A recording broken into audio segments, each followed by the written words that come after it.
So just to double check, like I said, every single one of these is going to have x approaches negative infinity and then positive infinity, and I say that and immediately I noticed that I did that wrong.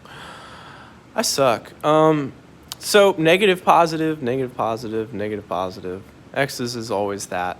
The y's will change though. Okay, so I just wanted you to see that whole thing before I go on to the next page. Oh boy. Okay. Next page. This table shows the estimated population of deer in a state park over a 12-year period. Using the regression model, find the curve of best fit for the data. One thing I recommend in this is to not write the number 2000 or 2001. It's a lot easier just to use the numbers 0, 1, 2, 3, 4, 5, 6, 7, 8, 9, 10, 11. And just use that. These numbers are just really big. It's going to make your numbers really big and annoying. So just as long as you know that 2000 is 0, 2009 is 9, 2030 is 30, everything should work out fine. In Desmos, the thing you have to write for this is y1 tilde ax1 cubed plus bx1 squared plus cx1 plus d. And if you plug that in, it will eventually tell you all of the stuff. Unfortunately, I can't really use Desmos because I'm using my phone to record this, and my computer would not fit on here. But that is what you would do. You'd plug that in along with the points, and it'll tell you what A, B, and C are. I'll have an answer key available to you guys so you can see it. In fact, it's already online, which means I could very easily just go get it and tell you the answer. So let's do that. Boom, there you go. That's what you get for the equation right there if you do it correctly. That's A, B, C, and D, and you just put them in so it looks like an equation like that. All right. For population in 2012, as I said, just remember we're using the number 12. So you plug in 12, and when you plug in 12 to that equation, you get about that. Okay.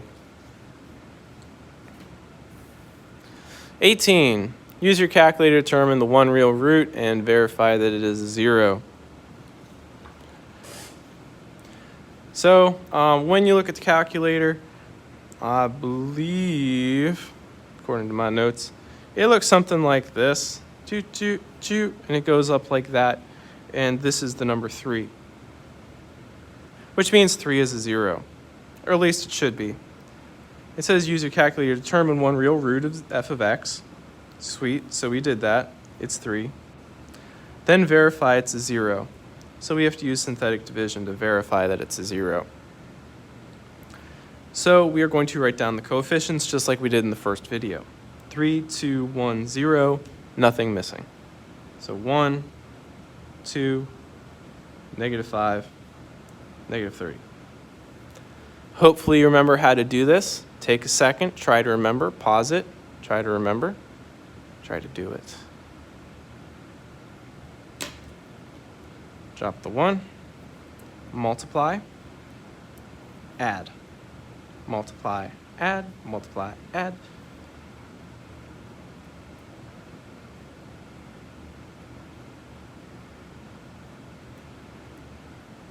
And sure enough, we got 0 at the end. That's what we want. It says to verify it's a 0, so if you're not getting 0, you did something wrong. Either you didn't see 3 here, or you added or multiplied wrong. Okay, so here we go. Verifying and now giving it in factored form. First of all, people get confused on this question all the time. It is confusing, but it is not hard. 3 was a solution. We've done this in 2 different places on this test review already. If 3 is a solution, then what is its factor? 3 is a solution, what is its factor? X minus 3. That is half of the answer. The other half is written right here. That's a 10, a 5x, and a 1x squared. So x squared plus 5x plus 10. This is factored form. This is the answer to part B. 3 becomes x minus 3. These numbers become your second thingy. Part A, synthetic division to get 0. Part B, write out the factors. C says to find the zeros using the quadratic formula. And for the quadratic formula, it's just using these numbers, 1, 5, and 10. Or if you wanted to use them up here, 1, 5, and 10. So A is 1, B is 5, C is 10. And the quadratic formula is this.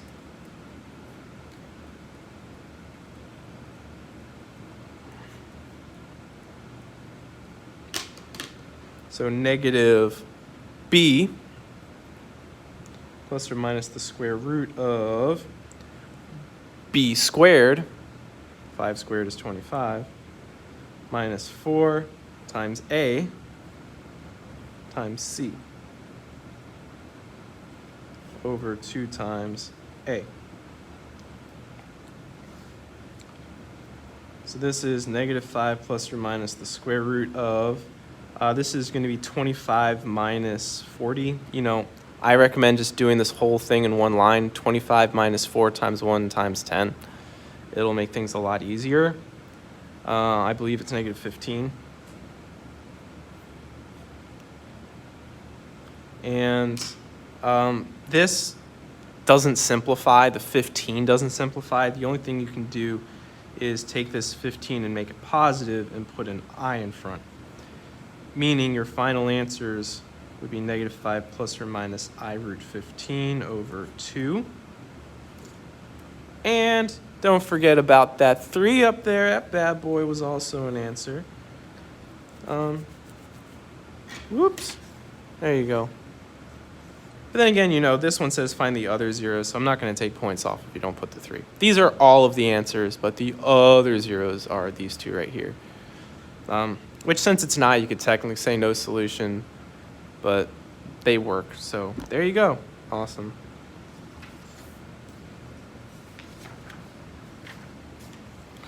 '18, basically the same question, but this time it says to find the other zeros using factoring. So we'll go ahead and do that. Use your calculator to find an actual zero. And if you plug it into a calculator on Desmos, which I can't fit onto your screen, it's going to go through a couple of places that you would see. I believe it looks something like this, like that, or whatever. But it definitely goes through right here at negative 5. That much I do know.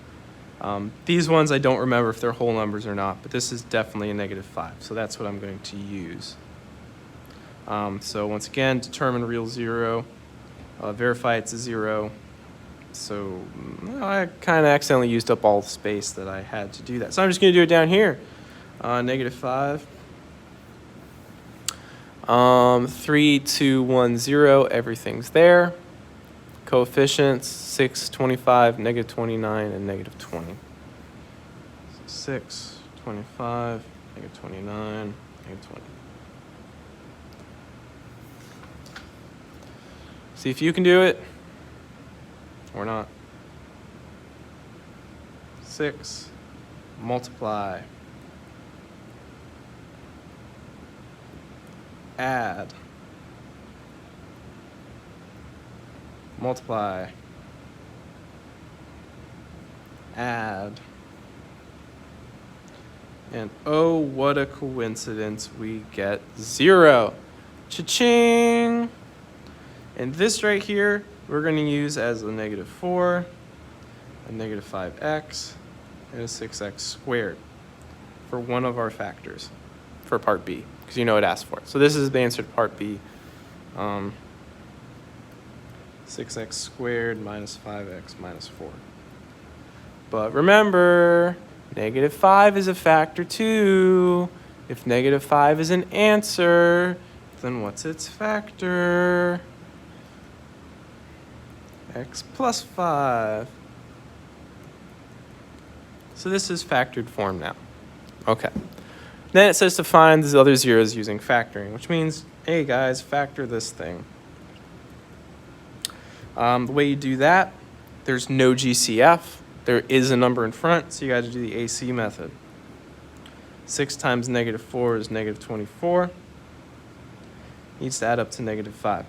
So pause for a second, see if you can find those two numbers that multiply to negative 24 and add up to negative 5. It's 3 minus 8. But normally you could do like x plus 3 and x minus 8 are the answers, but you can't do that because of the 6 here. So you have to do the little thingy where you take the 5 and split it into those. So 6x squared, and instead of negative 5x, you put plus 3x minus 8x, and then the minus 4. And now that it's 4 terms long, you're allowed to factor by grouping. So what can you pull out here? A 3x. 6x squared divided by 3x. 6 over 3 is 2. 3 divided by 3 is 1, so please put the plus 1. Between negative 8 and negative 4, you can factor out a negative 4. Negative 8 divided by negative 4 is positive 2. And you end up getting the same thing. Negative 4 over negative 4 is positive 1. So 3x minus 4 and 2x plus 1 are the factors. In order to get the zeros like it asks, you set them equal to 0. So add and divide. That is 4 squared. 2x equals negative 1, so x equals negative 1/2. And I went off screen. Okay, there you go. Those are the other zeros by factoring. And we're going to end the video there.